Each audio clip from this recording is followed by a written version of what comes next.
Hello and welcome to Football Daily, where today we're looking at 10 of the deadliest firms in football. 10.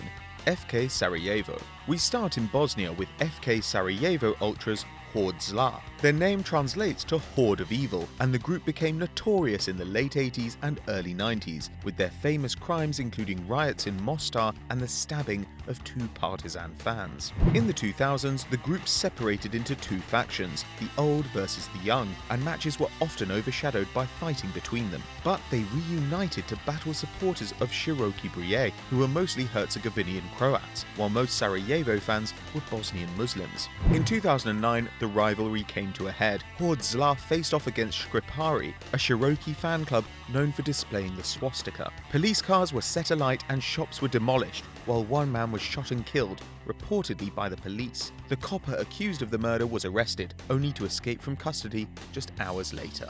9. Burnley. Premier League side Burnley's fans earned a reputation for thuggery in the 1980s, as the club dropped from the top flight down to the 4th division. Appropriately named the Suicide Squad, members have been filmed giving Nazi salutes, and in 2002, one supporter murdered a 17-year-old Nottingham Forest fan because he had mistakenly gone into a Burnley pub. The hooligan was given 7 years in custody and a 10-year ban from football, but a week after his release, he was caught at a Burnley game. That same year, Claret's ultras rioted in Blackburn, in what police described as like something out of Braveheart. The culprits were given a combined 32 years in prison, and dozens of bans were dished out, but for sheer inability to learn from the past, Burnley makes our list. 8. Chelsea. Famously racist with roots in organisations like the National Front, Chelsea's headhunters have hit the headlines regularly in the last few years. In 2010, 18 men were sent to prison for taking part in a fight with Cardiff City fans, in a scrap which left a policeman with a broken jaw. In 2015, Chelsea fans were filmed in Paris stopping a black man from getting on the metro. In 1985, one supporter, Kevin Whitton, was arrested after a horrifying attack on a pub landlord. Chelsea had lost at home, and the mob descended on the boozer, shouting, "War, war, war." They beat the American owner almost to death, and as they left, Whitton reportedly said, "Bloody Americans coming here, taking our jobs." He was sentenced to life imprisonment. He ended up serving just 3 years. 7 and 6. Celtic and Rangers. Glasgow clubs Rangers and Celtic started as friends, often finding themselves united against the police, and it's thought that the clubs themselves cultivated the image of a fierce rivalry to bring in the punters. It was good for business, as the clubs grew into the biggest in Scotland, but things took a turn for the worse when Irish politics became involved. Celtic came to be seen as the club of Catholics, while Rangers had an unspoken policy of only signing Protestant players, only broken by the arrival of Mo Johnston in 1989.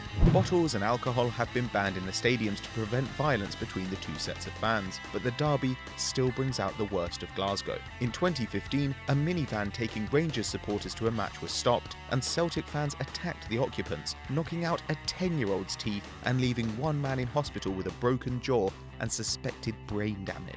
One man had his lower lip bitten off, but his assailant was cleared of assault after claiming he acted in self-defense. Meanwhile, Celtic players in 2011 opened their mail in the morning to find bullets sent by Rangers ultras. The Light Blues were sent down to the 3rd Division in 2012 for financial irregularities, but returned to the Premiership in 2016, prompting a renewal of a hatred which has been 130 years in the making.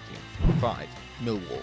South London club Millwall are better known for their hooligans these days than their football, with their principal gang known as the Bushwhackers, after the ambush forces of the American Civil War. In the 1960s, a deactivated grenade was lobbed at a rival keeper, while Millwall fans routinely threw coins at opponents, sometimes with the edges filed down until they were sharp. Thanks to fan violence, Millwall Stadium, the Den, has been closed 5 times by the FA, and the club even has a weapon named after it, the Millwall Brick, a rolled and folded newspaper dipped in liquid to make it harder and heavier. In 2001, Bushwhackers slashed the faces of 2 Wolverhampton Wanderers fans with Stanley knives, and a year after, 900 Millwall supporters ran riot after a loss to Birmingham, setting 2 cars alight and pelting police with paving stones and fireworks.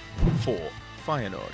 Feyenoord's fan club, the Legion, is one of the Netherlands' most famous firms. The number 12 is never assigned to a player at the Rotterdam outfit, instead being reserved for the supporters. After clashes with Tottenham fans in the 1960s, Feyenoord began to develop a thug culture, and by the 1990s, the SCF hooligans had emerged, an organisation regarded as one of the continent's most violent. And in 1997, they fatefully squared off against Ajax's F-side gang, in what became known as the Battle of Beverwijk. The fight had been carefully arranged, with both sides meant to bring their 50 toughest members. But the SCF abandoned the rules, turning up with 300 combatants armed with knives, tasers and baseball bats. One Ajax fan, Carlo Piccorni, was beaten to death with a hammer.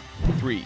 Deadliest. The Deadliest, meaning the heroes or the brave, are a Red Star Belgrade ultra group, actually made up of several smaller groups, and all devoted to Red Star's football and basketball teams. Though allied with fans of Olympiacos and Spartak Moscow, the Deadliest have been associated with Serb nationalism since the 1980s, a leaning which intensified as Yugoslavia became unstable. 1990 saw a 3,000-strong army take on Dinamo Zagreb fans in a pitched battle between Serb and Croat, and many of the Deadliest joined the Serb Volunteer Guard under the command of Arkan, a famous paramilitary leader who was later indicted by the UN for crimes against humanity. He was also the head of the Red Star Fan Association. Though Red Star won the European Cup in 1991, they have since fallen from the heights of European football, but the Deadliest remain a force to be reckoned with. 2. The Football War.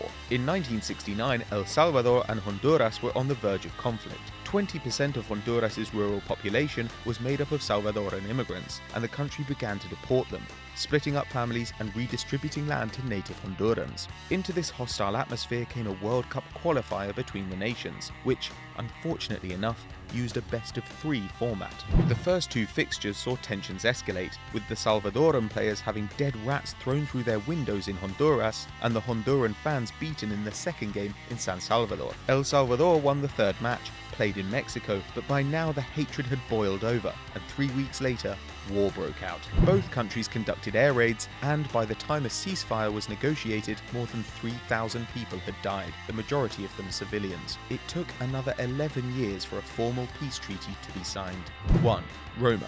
Often overshadowed by city rivals Lazio, Roma fans have a long and sordid history of crime, and among the many ultras occupying the Curva Sud, there is one man who stands out: postal worker and lifelong Roma superfan Daniele De Santis. De Santis, a proud fascist and hooligan, first gained fame for running onto the pitch during the Rome derby to tell Francesco Totti the game needed to be stopped, after false rumours spread that the police had killed a child outside the stadium. And in 2014, before the Italian Cup final between Napoli and Fiorentina, De Santis once again hit the headlines. Despite Roma having missed out on the final, De Santis was unwilling to be left out and threw a flare at a bus, prompting a huge scrap with Partenopei fans. In the confusion, he was beaten and stabbed before pulling his gun and firing 3 shots, killing Napoli supporter Ciro Esposito.